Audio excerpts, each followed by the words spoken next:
श्री कृष्ण को केवल दो ही चीज़ें सबसे ज़्यादा प्रिय थी, एक उनकी बांसुरी और दूसरी राधा। वो कृष्ण की बांसुरी की धुन ही थी जिससे राधा श्री कृष्ण की तरफ खिंची चली आती थी। राधा की वजह से श्री कृष्ण बांसुरी को हमेशा अपने पास ही रखते थे।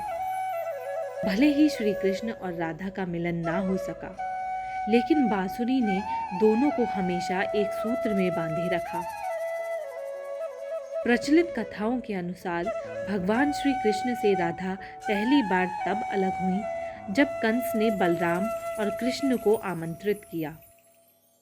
मथुरा जाने से पहले श्री कृष्ण राधा से मिले थे। राधा कृष्ण के मन में चल रही हर गतिविधि को जानती थी। राधा को अलविदा कहकर कृष्ण उनसे दूर चले गए।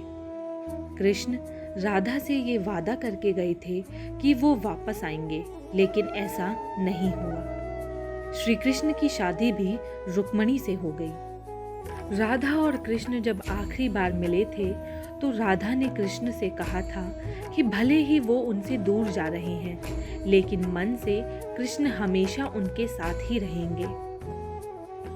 जब कृष्ण वृंदावन से निकल गए तब राधा की जिंदगी ने अलग ही मोड़ ले लिया था। राधा की शादी रायण से हो गई। राधा ने अपने दाम्पत्य जीवन की सारी रस्में निभाई और बूढ़ी हो गई, लेकिन उनका मन तब भी कृष्ण के लिए समर्पित था। राधा ने पत्नी के तौर पर अपने सारे कर्तव्य पूरे किए। दूसरी तरफ श्री कृष्ण ने अपने दैवीय कर्तव्य निभाए। सारे कर्तव्यों से मुक्त होने के बाद राधा आखिरी बार अपने कृष्ण से मिलने गई। जब वह द्वारका पहुंची तो उन्होंने कृष्ण की रुक्मणी और सत्यभामा से विवाह के बारे में सुना, लेकिन वह दुखी नहीं हुई। जब कृष्ण ने राधा को देखा तो वो बहुत प्रसन्न हुए।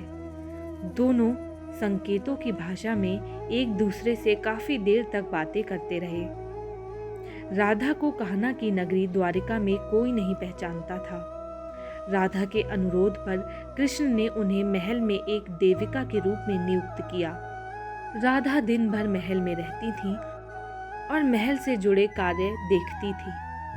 मौका मिलते ही वह कृष्ण के दर्शन कर लेती, लेकिन महल में राधा श्री कृष्ण के साथ पहले की तरह का आध्यात्मिक जुड़ाव महसूस नहीं कर पा रही थी। इसलिए राधा ने महल से दूर जाने का निश्चय लिया। उन्होंने सोचा कि वे दूर जाकर दोबारा श्री कृष्ण के साथ गहरा आत्मीय संबंध स्थापित कर पाएंगे। राधा को नहीं पता था कि वह कहाँ जा रही हैं, लेकिन भगवान श्री कृष्ण जानते थे।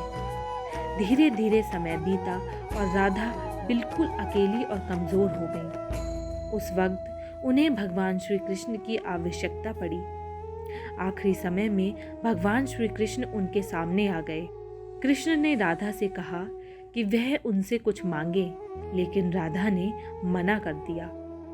कृष्ण के दोबारा अनुरोध करने पर राधा ने कहा कि वह आखिरी बार उन्हें बांसुरी बजाते देखना चाहती हैं। श्री कृष्ण ने बांसुरी ली और बेहद सुरीली धुन में बजाने लगे। श्री कृष्ण ने दिन रात बांसुरी बजाई जब तक राधा आध्यात्मिक रूप से कृष्ण में विलीन नहीं हो गई। बांसुरी की धुन सुनते सुनते राधा ने अपने शरीर का त्याग कर दिया। कृष्ण जानते थे कि उनका प्रेम अमर है, बावजूद वे राधा की मृत्यु को बर्दाश्त नहीं कर सके। कृष्ण ने प्रेम के प्रतीकात्मक अंत के रूप में बांसुरी तोड़कर झाड़ी में फेंक दी। उसके बाद से श्री कृष्ण ने जीवन भर बांसुरी या कोई अन्य वाद्य यंत्र नहीं बजाया। प्रियजनों, यहाँ पर आपको परमपिता परमेश्वर से जुड़ी हुई सभी जानकारियाँ मिलेंगी, तो आप अपने नए सदस्य को खूब सारा प्यार दीजिए और चैनल को सब्सक्राइब करें और साथ में बेल आइकन दबाएं ताकि नए वीडियो की जानकारी सबसे पहले आप तक पहुंचे, और शेयर करना भी ना भूलिएगा।